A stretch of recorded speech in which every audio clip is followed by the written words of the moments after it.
महाराष्ट्र में विधानसभा चुनाव से पहले कांग्रेस सांसद राहुल गांधी प्रदेश में दौरे पर पहुंचे हैं।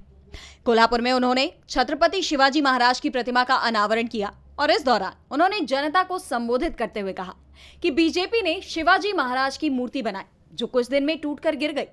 ये संदेश था कि अगर शिवाजी महाराज की मूर्ति बनाएंगे तो उनकी विचारधारा की रक्षा भी करनी पड़ेगी, क्योंकि बीजेपी के लोग शिवाजी महाराज की मूर्ति के सामने हाथ तो जोड़ते हैं लेकिन 24 घंटा उनकी सोच के खिलाफ काम करते हैं।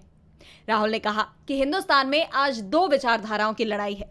एक विचारधारा संविधान की रक्षा करती है, समानता और एकता की बात करती है। आज संविधान शिवाजी महाराज की सोच का चिन्ह है, तो दूसरी विचारधारा शिवाजी महाराज की विचारधारा के संविधान को खत्म करने में लगी है, लोगों को डराती और धमकाती है।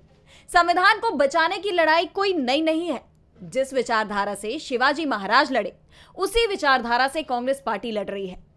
राहुल ने बीजेपी पर हमला बोलते हुए कहा कि जब अगली बार आपके पास बीजेपी के लोग आए और कहें कि मैं शिवाजी महाराज को मानता हूं, तो आप उनसे पूछिए कि आप शिवाजी महाराज की मूर्ति के सामने तो हाथ जोड़ते हैं, लेकिन क्या आप संविधान की रक्षा करते हैं?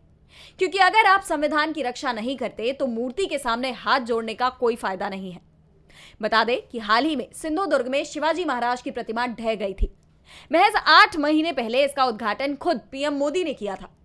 इस घटना को लेकर केंद्र से लेकर राज्य तक की एनडीए सरकार बुरी तरह से घिर गई और अब एक बार फिर राहुल ने सरकार और बीजेपी पर निशाना साधा है।